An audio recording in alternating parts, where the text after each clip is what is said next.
de ti, Señor, en tu presencia, orando, Señor, para que tu Espíritu Santo nos hable a través de tu palabra y que la enseñanza que vamos a estar recibiendo hoy, Señor, sea de bendición para nuestras vidas y no solamente para nosotros aquí, sino para aquellos que también nos puedan mirar a través de las redes sociales. Señor, oramos para que tu Espíritu Santo abra nuestra mente, nuestro corazón y que tú, Señor, seas a través de tu palabra dándonos la enseñanza que verdaderamente nuestra alma, nuestro espíritu necesita. Para la gloria de tu nombre oramos, bendecimos este tiempo. Amén. Muy bien. Tras la parábola, como había predicado el pastor hace 2 domingos atrás, tras la parábola de la viña, que enseña de que los judíos no serían los únicos herederos del nuevo pacto, el Señor Jesús anuncia por tercera vez su pasión, crucifixión y resurrección. Recuerden que nosotros aquí estamos a punto de ver, capítulos más adelante, cómo el Señor Jesús es arrestado, pasa la última cena con sus discípulos y luego pasa a ser arrestado. Entonces, con esto, el Señor Jesús no solo confirma su propósito redentor, sino que sella la autoridad de las Escrituras al recordar que el sufrimiento del Mesías ya había sido trazado por los profetas. Eran profecías que venían desde el Antiguo hasta el Nuevo Testamento que hablaban acerca de Él, de su persona y de su padecimiento. Nosotros vemos que el Señor Jesús les habló de pasajes específicos del Antiguo Testamento que los 12 conocían muy bien, pero, como hemos visto también en otras partes, por su incredulidad se resistían a conectar esas profecías con la persona del Mesías, con la persona del Mesías. Entonces, en la primera porción, los versículos del 17 al 19, dice, subiendo Jesús a Jerusalén, tomó a sus 12 discípulos aparte en el camino y les dijo, he aquí subamos a Jerusalén, y el Hijo del Hombre será entregado a los principales sacerdotes y a los escribas, y le condenarán a muerte, y le entregarán a los gentiles para que le escarnezcan, le azoten y le crucifiquen, mas al tercer día resucitará. Si nosotros prestamos atención, hermanos, en el verso 17, el pasaje comienza narrándonos el viaje del Señor Jesús hacia Jerusalén en compañía de los 12 discípulos. Aquí, hermanos, la palabra subir en el original tiene en primer lugar un sentido literal de altitud. Es decir, en el mundo antiguo siempre se decía subir a Jerusalén sin importar si venías de los diferentes ángulos, del norte, del sur, oriente, occidente, este. Entonces, nosotros vemos de que esta palabra tenía una connotación geográfica. ¿Por qué? Bueno, número 1, tiene una connotación de altitud. Jerusalén, hermanos, estaba situada en una zona montañosa a 750 metros sobre el nivel del mar, lo que describe una inclinación bastante ascendente hacia la ciudad. Y por otro lado tenemos también el contraste del entorno. Jesús, el Señor Jesús y los discípulos, nosotros sabemos que venían de la región de Galilea y venían cruzando cerca del Valle Jordán y de Jericó, que de hecho está al ser un valle, está a unos 250 metros bajo el nivel del mar. Básicamente ellos estaban aquí, Jerusalén estaba aquí y ellos iban haciendo esto. Esto es lo que ellos venían haciendo. De manera que físicamente era cansado y era un ascenso. Mira lo que dice el Salmo 122, versículos del 1 al 4. Dice, yo me alegré con los que me decían, a la casa de Jehová iremos, nuestros pies estuvieron dentro de sus puertas. Oh Jerusalén, Jerusalén que se ha edificado como una ciudad que está bien unida entre sí. Y allá, fíjense, subieron las tribus de allá, conforme al testimonio de Israel, para alabar el nombre de Jehová. Y si eso fuera poco, nosotros sabemos en el Nuevo Testamento que también se usa esta palabra. Mire lo que dice Lucas capítulo 1, versículos 41 al 42. Dice, iban sus padres todos los años a Jerusalén en la fiesta de la Pascua, y cuando tuvo 12 años, dice, subieron a Jerusalén conforme a la costumbre de la fiesta. Entonces nosotros vemos que cuando el Señor Jesús habla de este subir, está hablando de manera literal. Esta geografía, hermanos, nos da a entender de que el mismo Señor Jesús lo utilizó en otras enseñanzas. Por ejemplo, en Mateo 5:14, cuando el mismo Señor Jesús dice, una ciudad asentada sobre un monte no se puede esconder.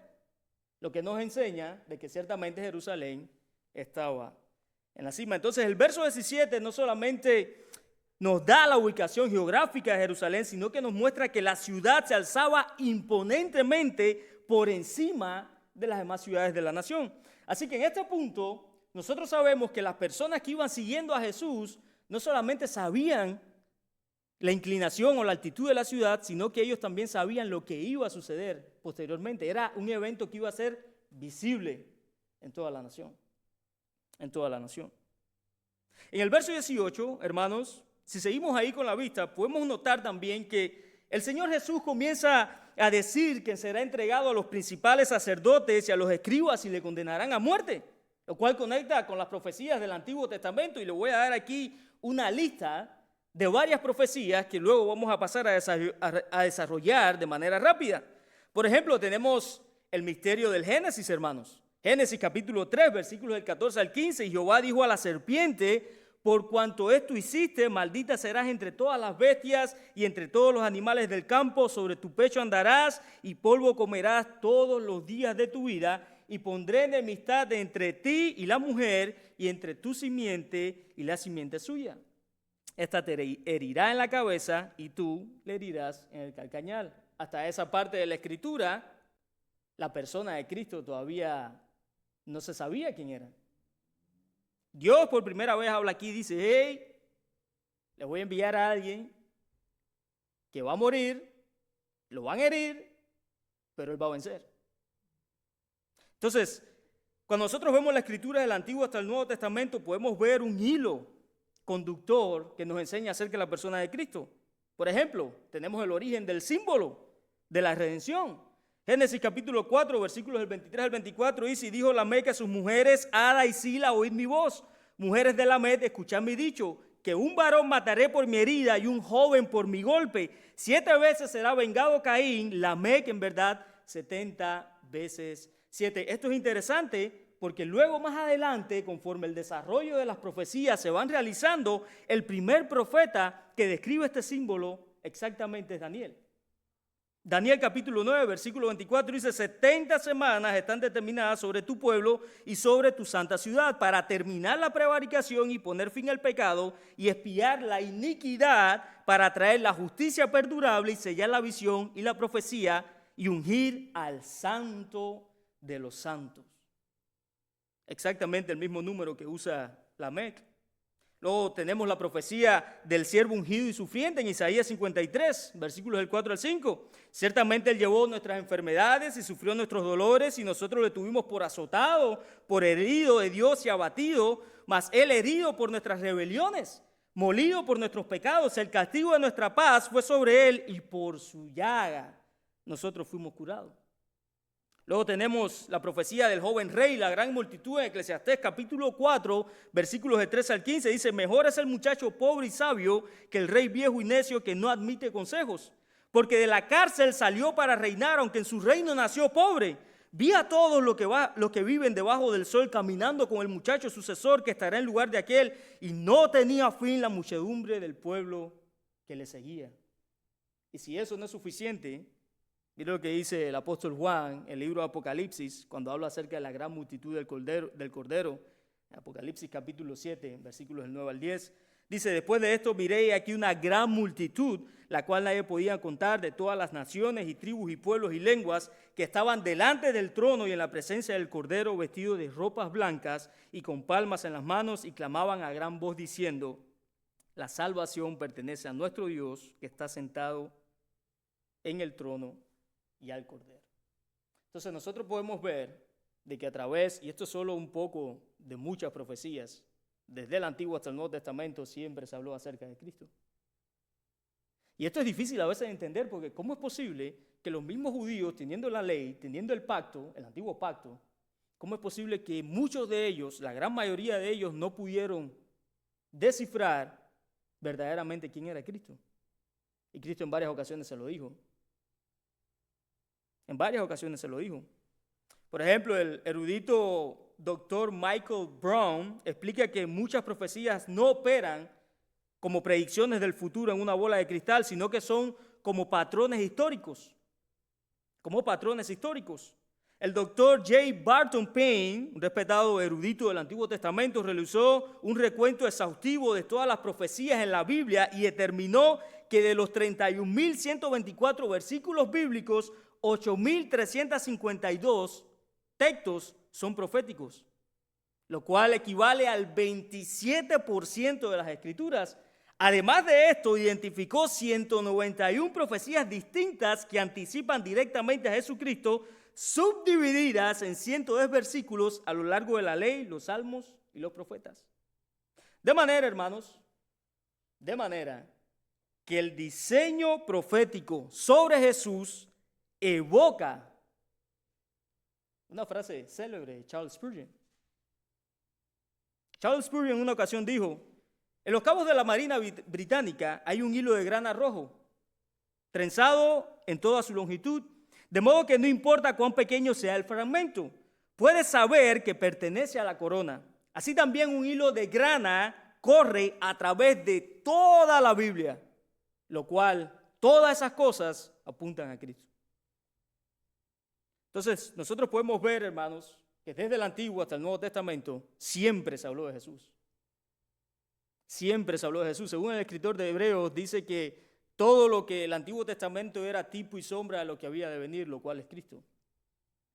Cuando nosotros estudiamos las Escrituras y vemos las Escrituras, nosotros entendemos de que muchas de esas cosas hablan acerca de la persona de Cristo, de su persona, su misión, su muerte, su resurrección, su divinidad, etcétera, etcétera, etcétera. Entonces, en el tiempo de Jesús, es obvio de que la incredulidad era tan grande en el corazón de los judíos, de que aún así, teniendo el mismo Dios encarnado enfrente de ellos, no pudieron reconocer al Señor Jesús. El Señor Jesús en una ocasión le dijo: hey, ustedes saben reconocer los tiempos, si viene lluvia, si está nublado, si hay sol, dice, pero no pueden reconocer al Hijo del Hombre. No pueden hacerlo. ¿Por qué? Porque la incredulidad era tan grande y la indisposición del corazón de ellos era tan grande que los tenía cegados completamente. Y hoy en día, hermanos, pasa exactamente lo mismo. La incredulidad del corazón de la persona es tan grande y la indisposición de que una persona por sí misma en nuestros días no puede venir a Cristo, a menos, y eso siempre ha sucedido a través de la historia, a menos que Dios haga un milagro en esa persona. ¿Cómo es posible de que hoy en día, teniendo multitud de cosas para estudiar la palabra, aprender la palabra, tenemos las redes sociales, etcétera, etcétera, cómo es posible que aún así las personas no puedan asistir a una iglesia local? Estábamos hablando, creo que fue ayer, acerca de unas estadísticas que se habían enviado de cómo la decadencia del cristianismo en este país está yéndose al suelo, hermanos. Cómo el cristianismo está decayendo y se está yendo por el suelo. La pregunta es, ¿por qué? Tenemos no sé cuántas traducciones de la Escritura, tenemos hallazgos arqueológicos, hallazgos históricos, comentarios de historiadores, etcétera, etcétera, etcétera. ¿Y cómo es posible que aún las personas se mantengan en su propia dureza y su propia incredulidad? Es sencillo, hermanos, porque ellos no quieren reconocer a Cristo como Dios. Ellos no quieren saber nada de Jesucristo y estamos orando para que Dios tenga misericordia de ellos y que, como dijo Pedro en una ocasión en el libro de los Hechos, por si Dios quiere tener misericordia, los pueda salvar. Pero es tan grande, hermanos, como dice Pablo en el libro de los Hechos, tienen a Dios que lo pueden palpar por medio de la creación, por medio de la erudición, por medio del conocimiento. ¿Y cómo es posible que hoy en día las personas les dé pereza buscar a Dios? Es por su corazón. Es por su corazón. Así como pasó con los apóstoles. Conocían de Cristo al punto de que todavía Tomás, Cristo resucita y todavía Jesús le tiene que decir: Tomás, no seas incrédulo, si no seas creyente, mete tu mano aquí, toca mis orificios. Y ahí, somos tan tercos, hermanos, y tan necios, pero que Dios tenga misericordia de nosotros. Dice en el verso 19, hermanos, nosotros podemos ver que en el verso 19 el punto central de las profecías en este pasaje establece el cumplimiento de los 3 pilares proféticos de la pasión. Por ejemplo, sus azotes, anticipando Isaías capítulo 53, versículo 4, donde se describe al siervo sufriente cargando con nuestros dolores, azotado y herido por Dios. Su crucifixión también. La crucifixión está basada en la ley original escrita por Moisés siglo antes. Si usted lo quiere buscar, está en Deuteronomio capítulo 21, versículos 22 al 23. En la antigüedad, cuando hablamos acerca de crucifixión, nosotros entendemos de que el empalamiento es algo antiguo, pero la crucifixión vino de parte de los romanos. Los romanos fueron los primeros en estrenar, por así decirlo, la cruz. Pero en la antigüedad, el colgar el cuerpo de un criminal en un madero tras su ejecución era símbolo máximo de vergüenza pública y de estar bajo el juicio divino. Que de hecho, más adelante, esto es lo que Pablo utiliza en Gálatas capítulo 3, versículo 13, para decir de que maldito es todo aquel que es colgado en un madero, citando la ley de Moisés. Y luego también en el verso 19 tenemos el tercer pilar de la profecía, que es su resurrección al tercer día. Tenemos su sufrimiento, sus azotes, su crucifixión, y tenemos su resurrección al tercer día. ¿Qué significa esto? Bueno, esto prefigura en la tipología de la historia de Jonás la persona de Cristo cuando Jonás estuvo dentro del pez 3 días y 3 noches. De hecho, el mismo Jesús lo cita. No se le dará señal a esta generación sino la señal de Jonás. ¿Cuál es la señal de Jonás? Que estuvo 3 días y 3 noches. Entonces nosotros podemos ver que en el verso 19 se está anticipando el cumplimiento de los 3 pilares proféticos de la pasión del Señor: sus azotes, su crucifixión y su resurrección. Hermanos, no era imposible no reconocer que Jesús era el Mesías que se había profetizado. No era imposible, porque lo tenían con él ahí. Ahí mismo tenían a Dios encarnado. Sin embargo, ellos no creyeron. No creyeron, hermanos. ¿Por qué? Por esa dureza de corazón. Por eso damos gloria a Dios que por su gracia y por su misericordia, a pesar de que el hombre en su dureza, como decía uno de los cantos que habíamos cantado, que yo huía de Dios por mi pecado, pero damos gloria a Dios que por su gracia y misericordia Él nos alcanza, que si no fuera por el sacrificio de Cristo en la cruz, literalmente, dice el apóstol Pablo, o no recuerdo quién dijo, dice, como Sodoma y Gomorra hubiéramos ido a acabar. En el verso 20, hermanos, podemos ver que aquí la madre de Jacobo y de Juan se postró delante de Jesús para pedir un puesto de autoridad en el reino. Oye, Jesús, tú sabes, como viene ahí un comentario por ahí, ¿no? No, si ya Pedro te falló, déjame aprovecho y me meto aquí. Jesús, mira, aquí tengo a Juan, tengo a Jacobo. ¿Qué vas a hacer con ellos? ¿Qué vas a hacer con ellos? El tema aquí es que nosotros no sabemos quién es esta mujer. Pero si nosotros prestamos atención, podemos identificarla. Podemos saber quién es ella. Porque si bien nosotros sabemos que los hijos de ella son Jacobo y Juan, nosotros sabemos quién es esta mujer. Bueno, para ello, para identificarla, vamos primero a pasar a identificar a su esposo, para que la misma Escritura nos diga quién es ella. Y eso nosotros lo podemos encontrar en Mateo capítulo 10, versículo 2. Mateo capítulo 10, versículo 2 nos dice lo siguiente: los nombres de los 12 apóstoles son estos.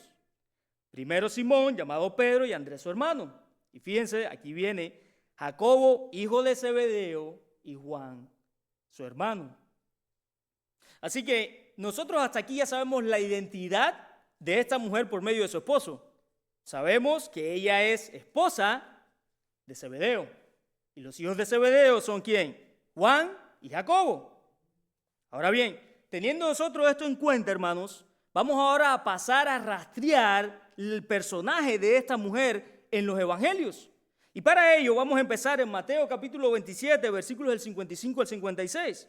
Aquí, hermanos, en Mateo capítulo 27, versículos del 55 al 56, el autor del evangelio nos da la identidad de esta mujer basándose en su rol familiar. Mira lo que dice: estaban allí muchas mujeres mirando de lejos, entre las cuales estaba María Magdalena, María, la madre de Jacobo y de José, y la madre de los hijos de Zebedeo.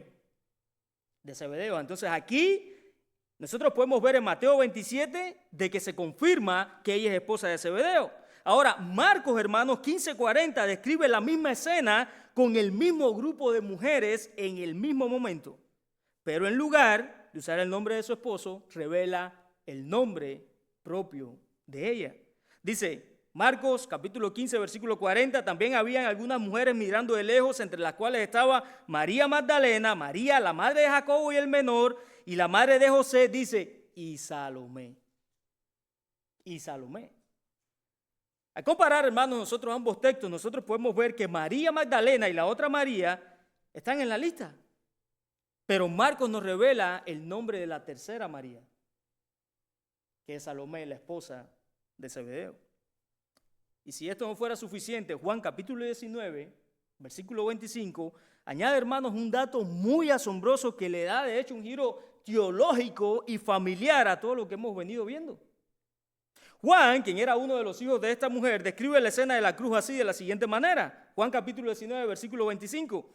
Estaba junto a la cruz de Jesús, dice, su madre, la hermana de su madre, María, mujer de Cleofás, y María Magdalena.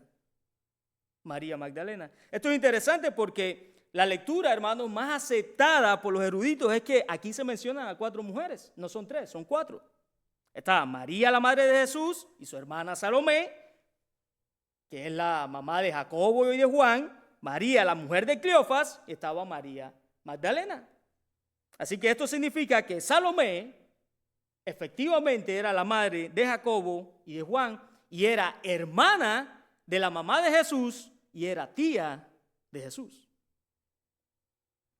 Fíjense que esto es interesante también porque Escipo, quien vivió en el siglo II, que fue uno de los primeros historiadores de la iglesia, y aunque sus libros se perdieron, el gran historiador Eusebio de Cesarea rescató y copió muchos de sus obras. Y miren uno de los comentarios que hace Escipo, este historiador, citado por Eusebio de Cesarea. Escipo revela un dato fundamental. Dice, Cleofás era hermano de José, el padre adoptivo de Jesús. Esto convierte automáticamente a Cleofás en el tío de Jesús y a todos sus hijos en sus primos hermanos. Ahora, al cruzar la historia, hermanos, en el texto bíblico, se descubre que los llamados hermanos de Jesús, Santiago, Judas, José y Simón, eran en realidad los hijos del matrimonio entre Cleofás y Salomé. Y Salomé, la hermana de la mamá de Jesús. Entonces nosotros podemos ver ahí, hermanos, que el texto básicamente nos da una escena familiar. Y la tía de Jesús, independientemente de lo que usted quiera creer, no importa, yo no tengo problema con eso. Pero basado en el contexto y en la historia, esta mujer, Salomé, era la tía de Jesús, o se supone que era la tía de Jesús. Y ella viene, claro, una persona con tanta confianza, viene a postrar delante de Jesús. Hey, aquí tengo a Juan, aquí tengo a Jacobo, dale ahí un chance a ellos. Y Jesús le dice, no.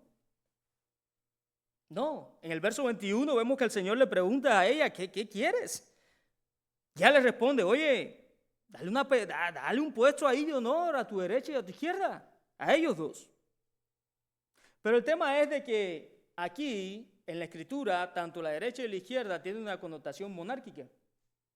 Y la Escritura nos habla acerca de lo que significa estar a la derecha y a la izquierda. Entonces, independientemente si eran primos, si eran hermanos de sangre, si eran parientes lejanos, aquí en lo que sí usted y yo vamos a estar de acuerdo es de que esta mujer vino y se los presentó a los dos. Y cuando ella le puso esa petición a Jesús, Jesús sabía por dónde ella venía. Pero la Biblia nos explica lo que significa la derecha y la izquierda, hermanos. La mano derecha representa la posición de mayor honor y poder después del rey. Después del rey, reservada para el heredero o el primer ministro. De hecho, esto simboliza la máxima autoridad, la fuerza y el favor. Es decir, era una persona que tenía mucho poder dentro de la monarquía. Imagínense que aquí está el rey, la persona a la mano derecha está encargado del poder, de la fuerza, etcétera, etcétera, etcétera. Y luego, en el lado izquierdo, basado en el contexto bíblico, no era algo negativo. No era algo negativo. Más bien ocupaba el segundo rango de importancia y solía corresponder al consejero principal o administrador de la justicia. No era algo negativo aquí. Entonces, cuando nosotros vemos de que esta mujer viene y le pide a Jesús de que sus hijos estén en ambos lados, estas posiciones más bien daban a entender de que ellos iban a controlar el imperio del reino con Jesús. El imperio del reino con Jesús. Así que al pedir estos lugares, Jacobo y Juan no solo buscaban estar por encima de los otros 10 apóstoles, sino gobernar en el mundo entero con Jesús. Por eso la petición, por eso la confianza de que alguien venga y le pida eso a Jesús de manera personal. Sin embargo, nosotros vemos que el Señor Jesús le asegura que ustedes pueden beber de esta copa y van a ser bautizados. Y ellos dijeron, pues claro, nosotros podemos. Pero nosotros vemos que el Señor Jesús les dice, sí, ustedes ciertamente lo van a hacer. Pero el dar, la derecha o la izquierda, eso no me corresponde a mí, eso le corresponde al Padre. Entonces vemos la intención de ellos. La intención de ellos no podría decir que era sana, más que nada la intención de su madre. Pero lo que sí podemos entender por medio del testimonio de la Biblia es de que Jesús se los dice, no, van a ser bautizados, van a beber del vaso, que eso lo vamos a ver a continuación, pero no se van a sentar, ni a mi derecha ni a mi izquierda. ¿Por qué? Porque eso no me corresponde a mí, le corresponde al Padre.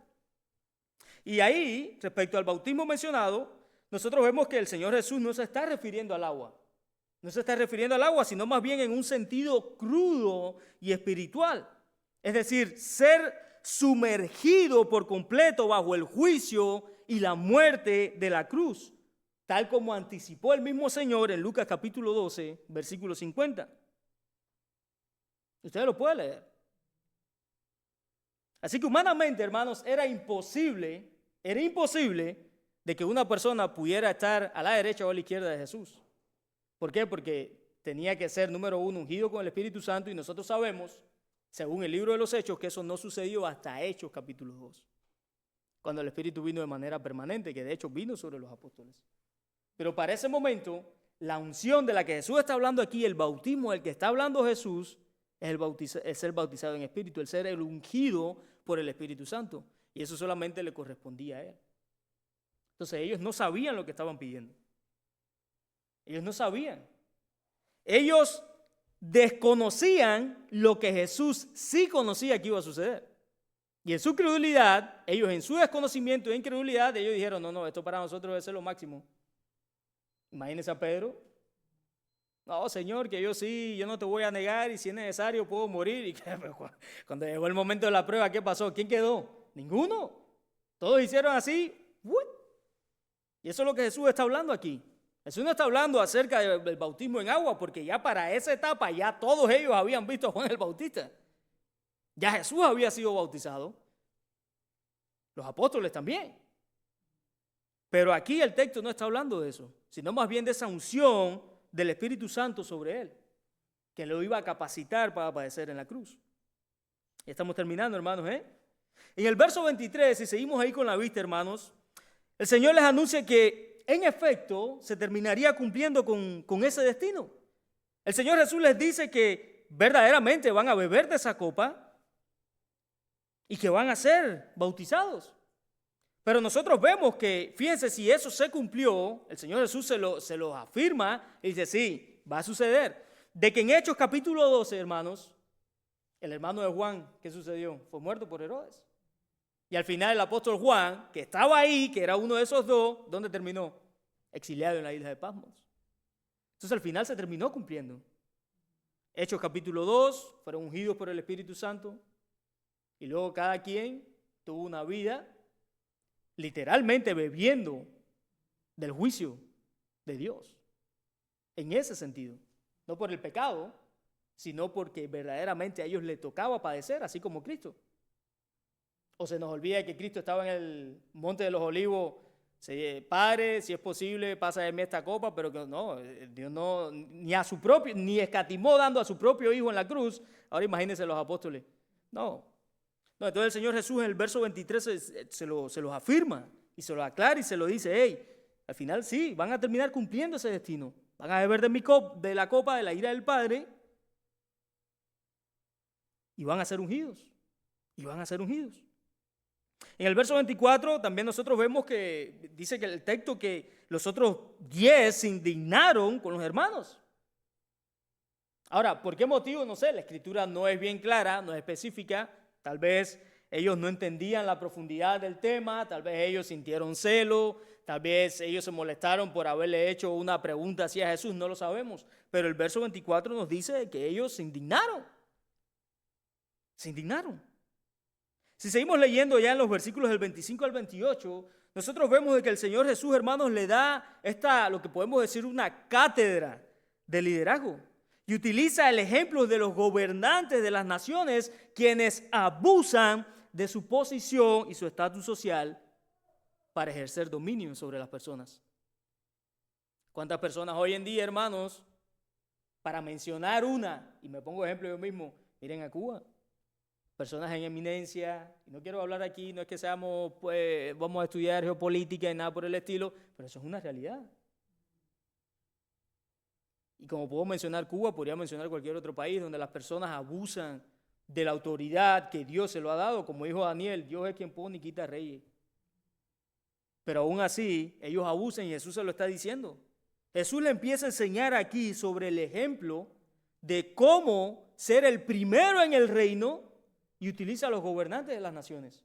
Oye, los gobernantes lo ponen en eminencia y aún así las personas le sirven, La corrupción, hermanos, en cualquier país del mundo, no me importa cuál, la corrupción siempre fue servida. Vivimos en el mundo. Se sirven unos de otros. Y Jesús utiliza ese mismo ejemplo. ¿No? En el mundo allá, a los gobernantes les sirven. Dice, pero entre ustedes no va a ser así. Entre ustedes no va a ser así. Hermanos, entonces podemos ver ahí en los versos del 25 al 28 que el Señor Jesús es tajante. Entre sus seguidores no debe ser así, mientras que en el mundo las personas sirven a los que están en eminencia. En el reino de Dios, quienes ocupan un lugar de eminencia deben convertirse en servidores de los demás. Y hoy en día es muy, pero muy difícil servir a los demás. Es muy difícil. Es muy difícil coger la toalla, como hizo el Señor Jesús, y empezar a limpiar los pies a los demás. Ya estamos aquí de manera literal, Aunque sé que hay personas, he escuchado personas que sí lo hacen de manera literal. Pero obviamente eso tiene una representación, ¿no? Pero hoy en día, hermanos, es muy difícil servir a los demás. Y a veces decimos, pero sí, yo voy a servir al Señor. Pero ¿qué pasa en nuestros hogares, por ejemplo? Cuando servimos a nuestros esposos, nuestras esposas. ¿Qué pasa con nuestros hijos?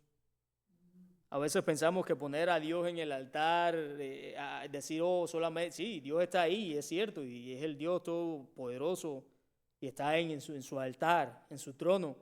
Pero el tema es de que Dios nos enseña a nosotros a servirle a los demás.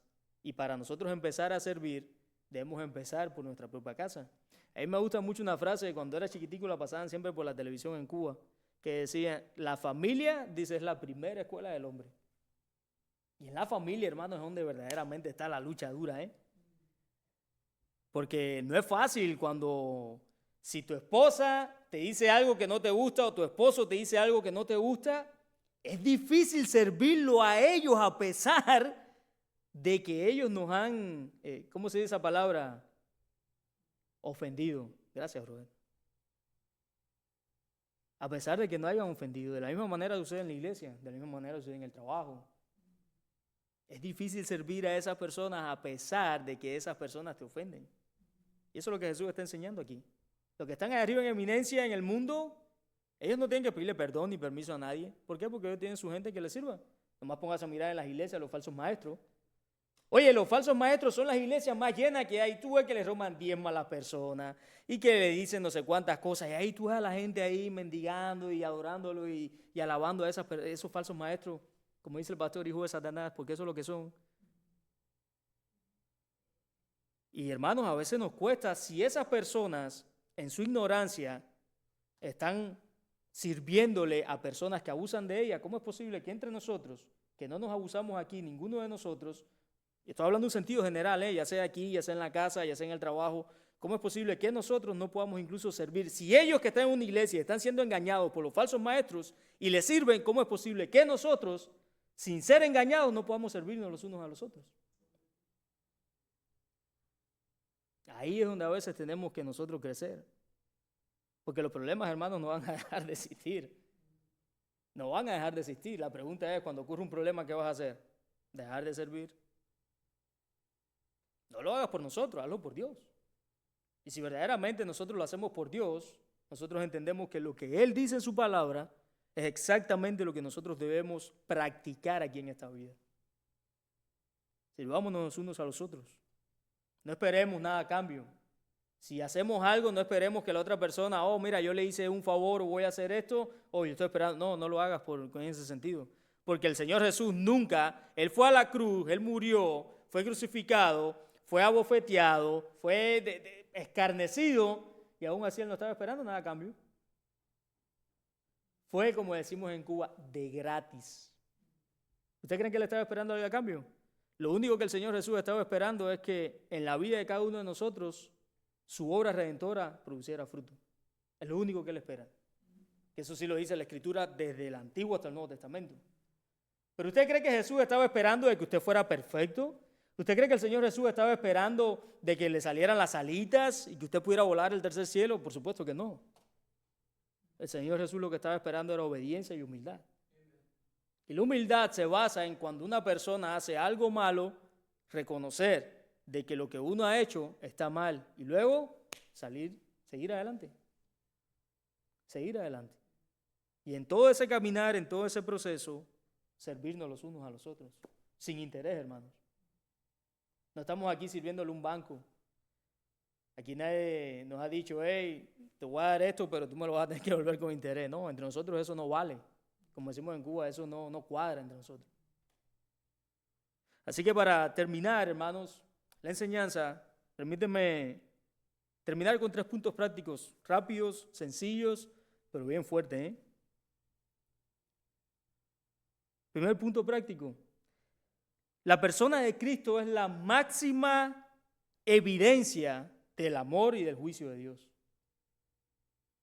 Por medio de Cristo, Dios juzga a las naciones. Por medio de Cristo, Dios salva a las personas. Muchas veces creemos de que Dios es siempre digo, ¿no? El osito del cariño, solamente es amor, amor, amor, amor. Pero se nos olvida la otra parte de Dios, su justicia, su furor, su ira. Y Cristo, hermanos, la persona de Cristo es exactamente eso. Es la máxima evidencia de humildad de Dios para con nosotros, del amor de Dios para con nosotros. Entonces, si nosotros vamos a decir de que vamos a servirnos, tenemos que primero mirar verdaderamente lo que Cristo hizo. Ciertamente el apóstol Pablo dijo, imítame a mí como yo imito a Cristo. Pero si vamos a imitar a alguien, antes de empezar por el apóstol Pablo, empecemos por Jesús, hermanos.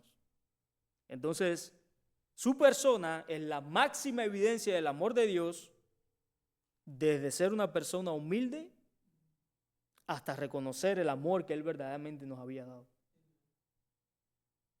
Punto número 2. Debemos saber, hermanos, qué cosas estamos pidiendo, Porque a veces por ahí, a veces nosotros no sabemos lo que pedimos. Me gusta siempre el ejemplo de la hermana que cuando estábamos cantando y estábamos ahí preparando unos cafés, cuando yo estaba yendo a la otra iglesia, y estaban cantando, Señor, haz conmigo lo que tú quieras, tómame en tu mano, Cristo. Y la hermana decía, oye, si las personas supieran verdaderamente lo que están cantando, ellas no cantarían la canción. Y así nos pasa muchas veces. Debemos, hermanos, saber lo que estamos pidiendo. Si usted está pidiendo que su relación,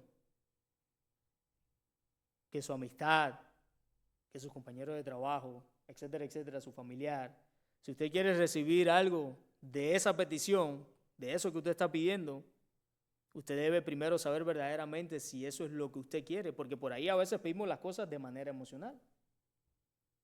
A veces no podemos pensar si verdaderamente es la voluntad de Dios. ¿Alguien se ha puesto a pensar cuando le pide a Dios, Señor, pruébame? No todo el mundo le dice a Dios, Señor, pruébame, purifica mi carácter, limpia mi corazón. No, ¿saben por qué? Porque la persona sabe que en el momento que pida eso, eso va a acarrear pruebas. Y las pruebas duelen, hermano. Las pruebas no son fáciles, pero en medio de todo eso nosotros sabemos de que cuando nosotros sabemos pedir, le vamos a pedir algo para nuestro beneficio, no para nuestro beneficio físico, sino espiritual.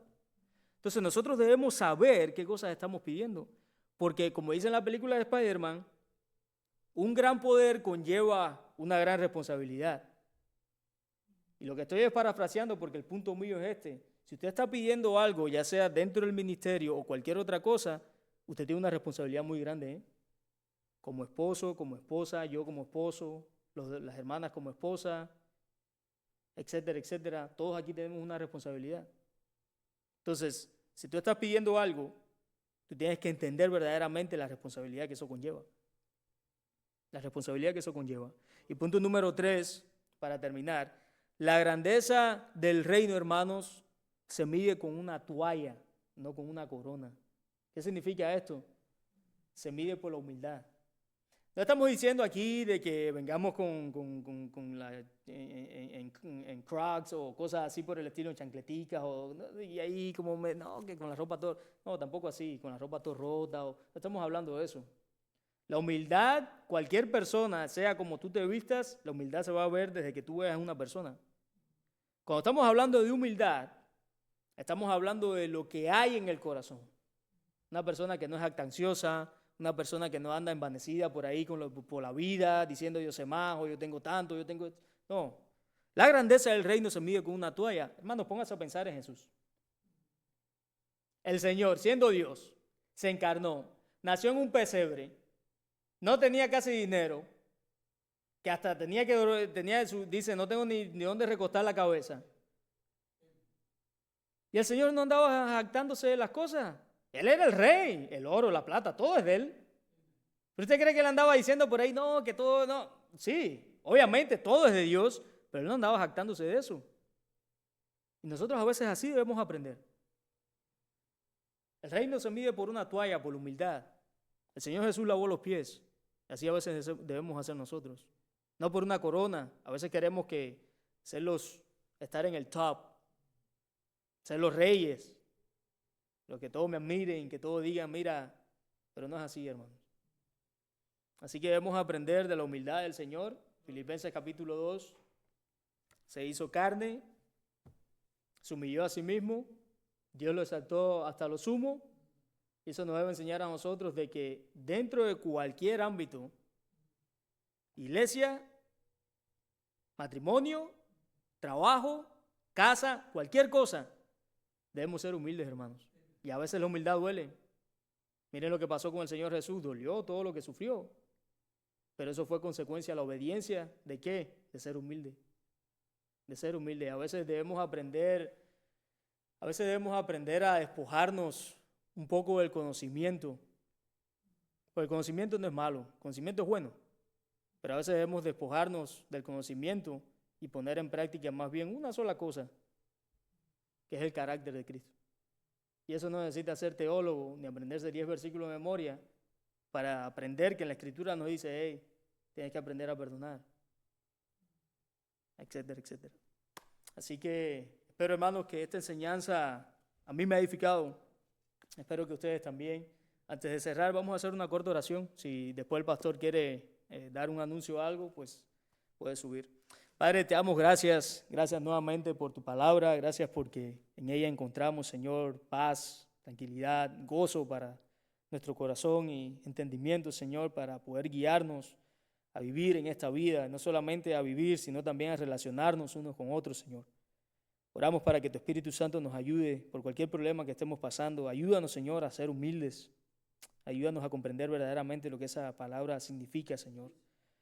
No permitas que seamos orgullosos, contenciosos. Manténnos, Señor, como el fariseo y el publicano, donde el publicano aún no ni alzaba los ojos al cielo, pero reconocía verdaderamente que te había fallado.